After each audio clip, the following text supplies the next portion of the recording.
So Turo, Lucky, you're taking us to where they were shooting at you from? Yes. This is Afghanistan, full of danger, unbearably hot in summer, and defined by its mountains. Did you guys come up the next day as well? Yeah, in the morning. This path leads straight up into the heavens. When the daylight was there. It's just behind Duabe, northeastern Bamiyan province. The town where this Kiwi patrol was attacked in June. These two men at the front, Private Daniel Turo here and Private Andrew Leckie behind him, were lucky to escape with their lives. In August, they led me to where the Taliban fighters had dug themselves in. There'd be a chance there could be guys lurking around now. Oh. What do you think? I mean, is that in your mind at all, or do you think probably they'd be silly to be hanging around? Probably not during this time of the day, but sometimes during last light.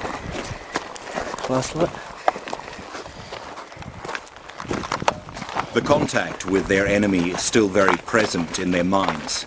It was the first time the provincial reconstruction team had to return fire. Yeah. Firing at an actual human being is just different. It's not as same as shooting the target, on the range. It's just different, It's where the RPGs. That's where they were shooting the RPGs. From there. Small arms fired from So this is the spot where the insurgents came out with their RPGs, and it's from here they fired down onto the ANP station below, and that's where the Kiwis were overnight. As you can see, it's aimed right at the coppin box. So again, it's aimed to the police station. Coppin box over there. Yeah. Oh God.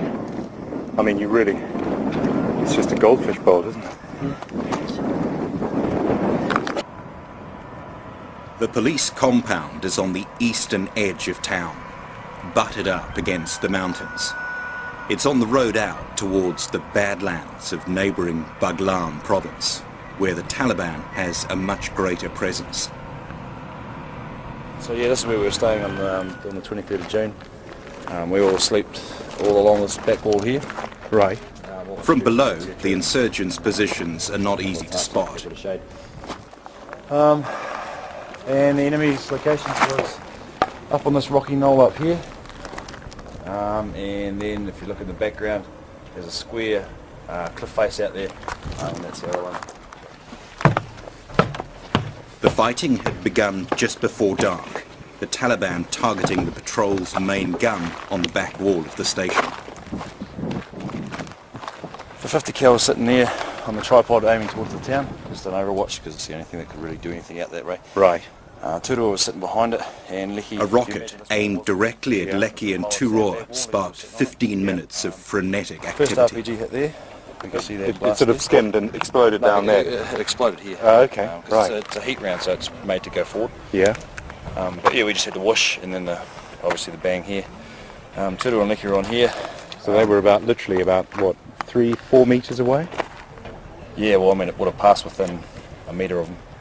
It would have come to my right, we're in Turo's left. Yes. We're facing this middle of us. Okay. We were like this, and the gun was like that. And I just seen the sandbag next to Leckie, just fucking in the middle of us, we're just looking there. For Leckie and Turo, it was a frightening moment. It would have been about length of the seat from hitting us, the first one. Right. The first RPG, the 7.62 went straight between us. And yeah, unleashed hell. I just caught front, jumped off the esco. Landed on his back. Yeah. Flat. Bloody, it's high, yeah, very high. Yeah, jumped off. But Reliving the experience for me, the two soldiers realised again just how close they'd come to getting hit. So what was it like for you, Andrew? Me, once we jumped off, I asked Tudor if he was sweet, and I couldn't hear much. And he said, yeah, and then I took off, and he must have been calling out for me, but I couldn't hear him.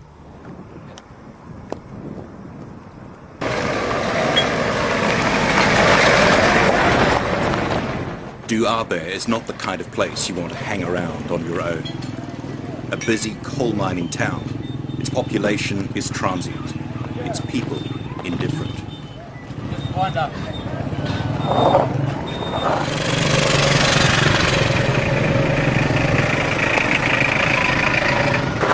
This is a region exhausted by years of conflict. First the Russians, then the Taliban, now another foreign intervention. It's hardly surprising that they're reluctant to open their arms to the PRT. The Tajiks from the north of Afghanistan are dominant here. They generally fared better under the Taliban, and unlike the Hazarans, who are spread across most of Bamiyan province, they're not sure about the Kiwis. Yeah, it's a different atmosphere, isn't it? It's pretty dodgy. So I get the feeling that it wouldn't take much to go wrong.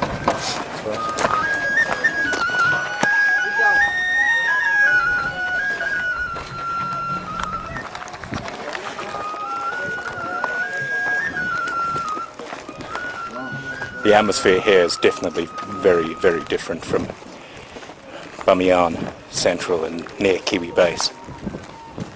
Certainly not nearly as friendly. This is the danger zone in the patch. The patrol had come in June to investigate a series of bombings when they were hit. Out of the top bottom floors. But one of the fire points was here. The other one was two were down there. Right. Just on that little low lip. They ended up being pinned down in the police compound. So they've been able to fire straight down on us from there. And you can see how little room we had. That was safe. From the other points higher up came more fire, the Taliban using positions dug by the Mujahideen in the 1980s. I mean, it's classic, isn't it? It's same thing, different enemy for them. Yeah.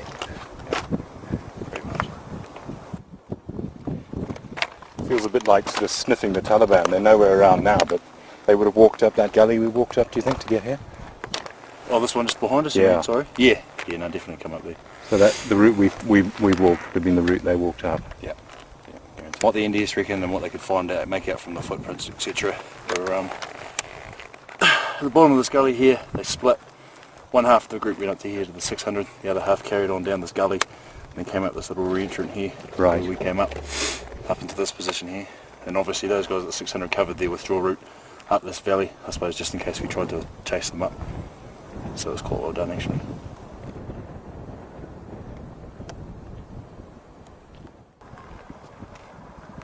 This is Pierce's second tour in Afghanistan. His first was very calm by comparison.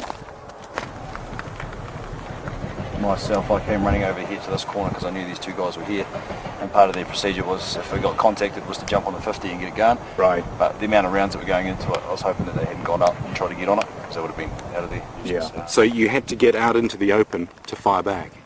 Some of us, myself, I'm obviously tall enough to fire top of the Heskos. Some of the guys had to take a couple of paces back. And Dom, he fired the Carl Gustav, which is the McCourse rifle, and the only way to do that was to stand out in the open. Right. He fired 2 rounds off. At the same time, Pierce called in American air support. So yeah, Yeah. By the time the plane turned up, which was only maybe sort of 20 minutes after it started, about long gone. They'd either hidden in the cave up the top somewhere, or they'd bolted down into this village at the back there. So yeah, but we stayed there the whole night.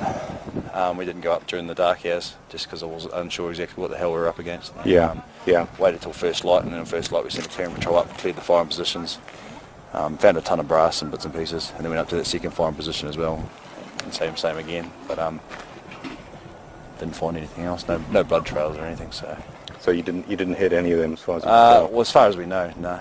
So that's a bullet hole here. This one here? Yeah, Straight through. that's the.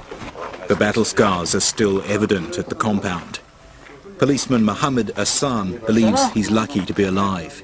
یه واقع عملوار شده بود دیگه، با شکست مواجه شدن. و به شکست مواجه شدن، اگه خو قصد داشتن که بگیره قرار بود دیگه. I think they were trying to kill and they were trying to occupy the substation. trying to occupy it? Yeah. Okay. Is he comfortable still working here? مقالة چطوره احساس راحتی میکنی حال که خوب کار است. میکنی؟ حال خوب است. He's happy now. He's a brave man. مگه مرد شجاعی حال دلای؟ دیگه چی کنیم دیگه وظیفه ماست همین وظیفه بایستن آدم. That's my job.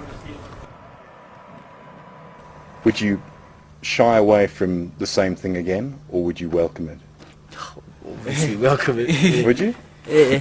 Like, Why though? Why? The excitement of it, or what? yeah, pretty much. Yeah. Oh, I guess it's on the day really. Like, from my own personal experience. Like, just being with the boys, just being with the boys, and you know, knowing that you got someone on your back and you got someone to hammer. It was just different, really. Yeah. Just like, I don't know. It's just different, you know. Yeah. Not used No. to it. Yeah. Yeah. Firing at an actual human being is just different. It's not it's same as shooting a target, you know, on the range. It's just different, you know. Shoots back. Yeah.